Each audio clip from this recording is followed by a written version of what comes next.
आपके प्रश्न नंबर 3 कह रहा है, निम्नलिखित प्रेक्षणों को आरोही क्रम में व्यवस्थित किया गया है।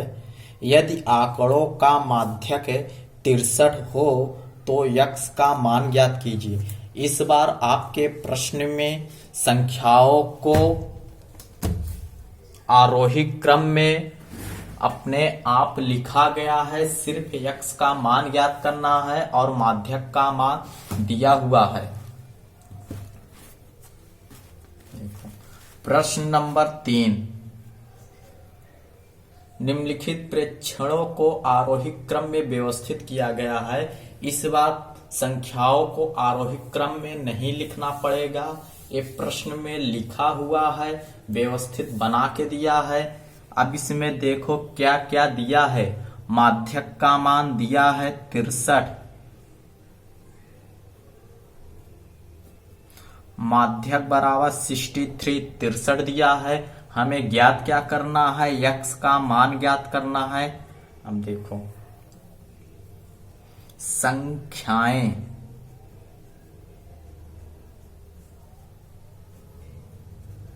संख्याएं 29, 32, 48,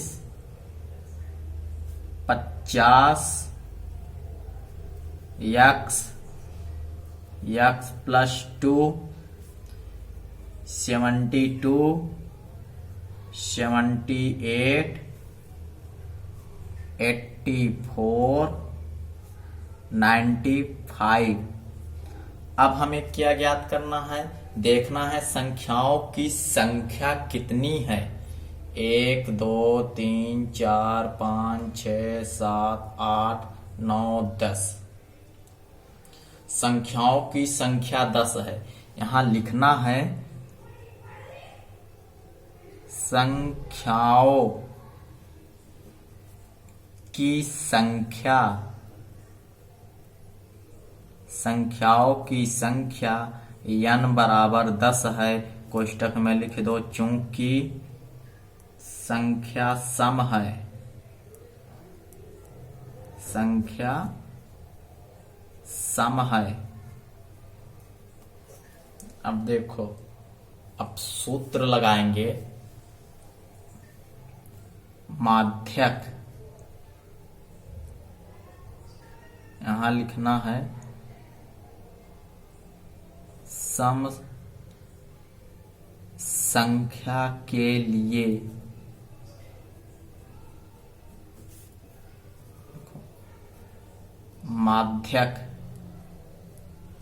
माध्यक बराबर n/2 वां पद प्लस n/2 प्लस 1 वां पद बटे 2। आपके प्रश्न में माध्यक का मान 63 दिया है, यहां 63 लिख दो इक्वल टू, अब n का मान 10 है, यहां 10 बटे 2 लिखो, वां पद प्लस n 10/2 प्लस 1 वां पद बटे 2। 63 2 से 2 टपका दो, इस दुनिया में नहीं रहा, जो कट रहा है उसको काट दो। 5 पांचवा पद प्लस 5 प्लस 1 वां पद बटे 2। फिर देखो, इसको 63 लिखते चले जाओ, जब इसका उपयोग हो तभी पांचवा पद लिखो, पांचवा पद प्लस 5 1 6, छठवां पद बटे 2। अब आ जाइए अपने प्रश्न में संख्या पर 63 इक्वल टू। अब अपने संख्या पे जाइए, पांचवें पद पे कौन सी संख्या लिखा है? 1 2 3 4 5।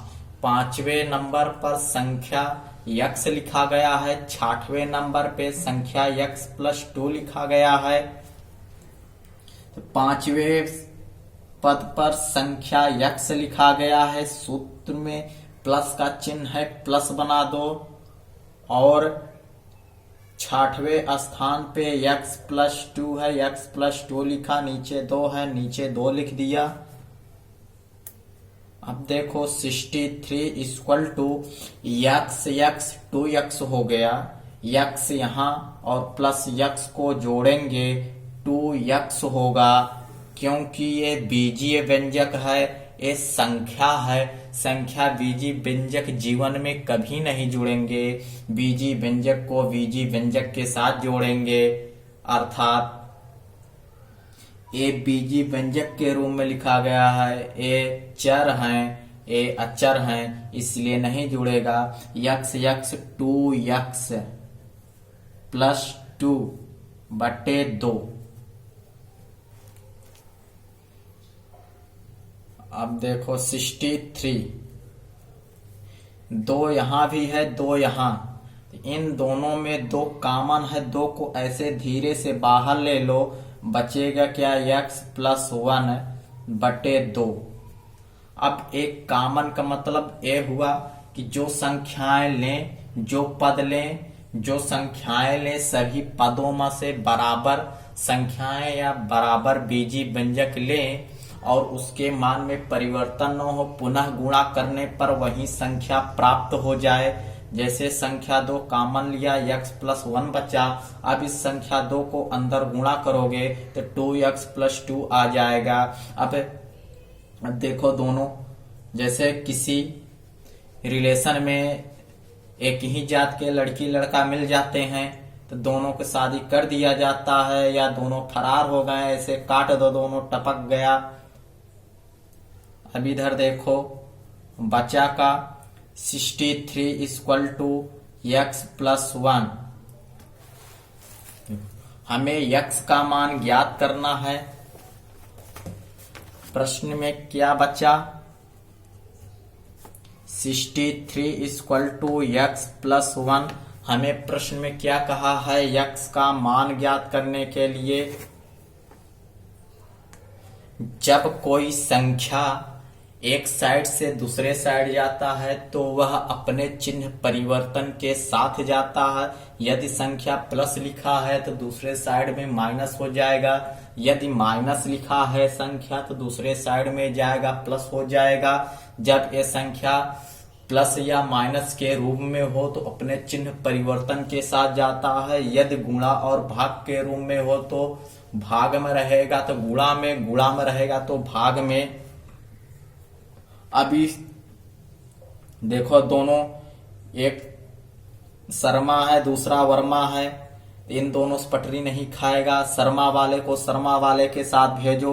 63 माइनस 1 इक्वल टू x। 63 में एक को घटाएंगे, 62 बचेगा। x का मान कितना आया? 62। यही आपके प्रश्न में कह रहा था, x का मान ज्ञात कीजिए।